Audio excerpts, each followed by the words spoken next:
अब ये आता है यण स्वर संधि। ठीक है, यण स्वर संधि में देखिए बच्चों क्या है, असमान स्वर आने पर हृदय स्वर या दीर्घ स्वर ई का य और ऊ का व और री का र होता है। ठीक है, असमान स्वर आने पर, जैसे कि यहाँ पे असमान स्वर का मतलब कि दोनों जगह समान स्वर ना रहे।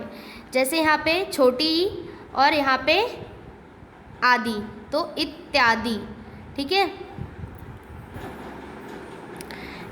जैसे यहाँ पे क्या है, छोटी ई की मात्रा है।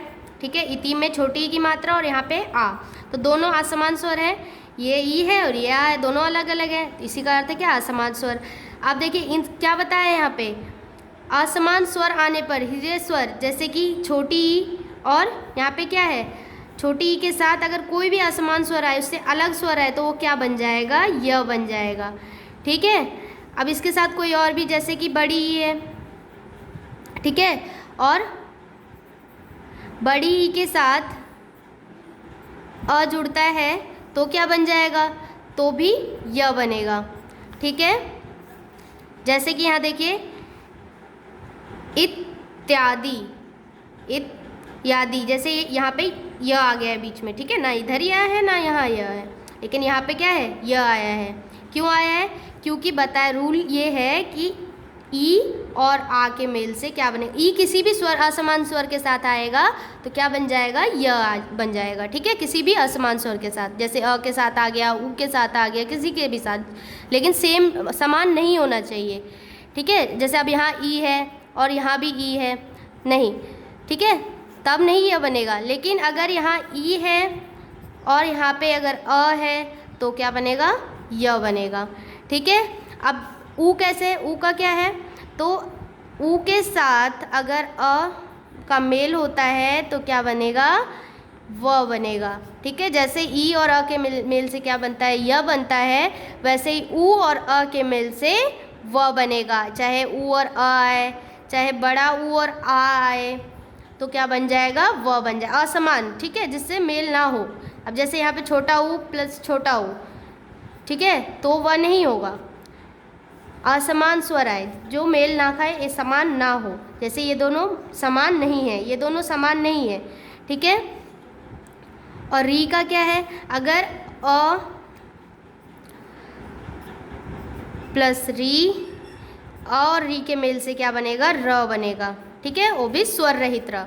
ठीक है, अ री हो गया, आ और री हो गया, तो इनसे क्या बनेगा, स्वर रहित र बनेगा। ठीक है, जिसमें अ उपस्थित नहीं होगा।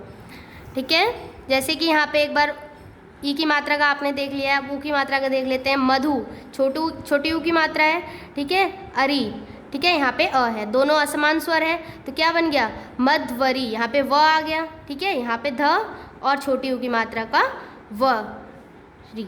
ठीक है, अब जैसे री की मात्रा, पितृ प्लस आज्ञा, पित्राज्ञा। ठीक है, पितृ प्लस आज्ञा, तो क्या बन गया, स्वर रहित र बन गया। तो और र के मेल से क्या बनाया जाता है, त्र बनाया जाता है। ठीक है, तो ये यहाँ पे त्र बन गया। उसके बाद आता है आप लोगों का अयादि स्वर संधि। ठीक है,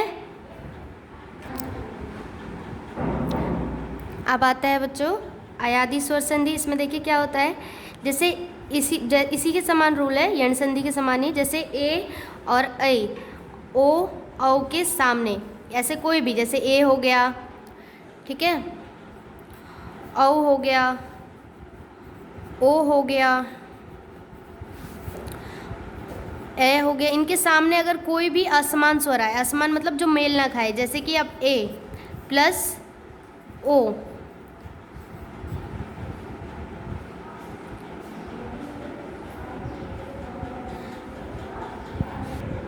अब जैसे कि देखिए यहाँ पे ए प्लस अ, इसका क्या बन जाएगा, ऐ बनेगा। क्या बनेगा, ऐ।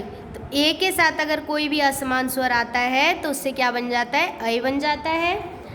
ठीक है, अगर ए प्लस उसके साथ अगर कोई असमान स्वर आता है तो वो क्या बन जाता है, आय बन जाता है। ठीक है, वैसे ही है, अगर ओ के साथ कोई असमान स्वर आता है तो वो अ बन जाता है। ठीक है, अगर अ के साथ कोई असमान स्वर आए, अ आए, ई आए, कुछ भी आए तो वो आ बन जाता है। ठीक है, अब इसके साथ कोई भी स्वर हो सकते हैं, इसके स्थान पे बड़ी ई भी हो सकती है, छोटी ई भी हो सकती है, छोटा ऊ भी हो सकता है, ए भी हो सकता है। ठीक है, ये चेंज हो सकता है, लेकिन इसके अलावा कोई और होना चाहिए, असमान होना, समान नहीं होना चाहिए। ठीक है, ये समान नहीं होना चाहिए।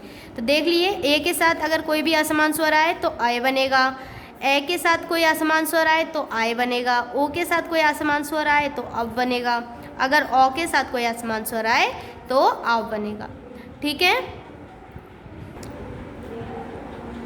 जैसे कि ने प्लस अक, यहाँ पे क्या है, ए की मात्रा है, यहाँ पे अ की, तो क्या बन गया नयन।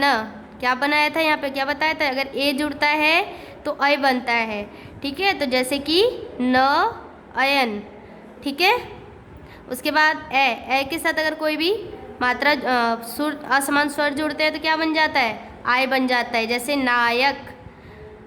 पो के साथ अगर कोई भी असमान स्वर जुड़ता है क्या बन जाता है, अव, तो क्या हो गया पवन।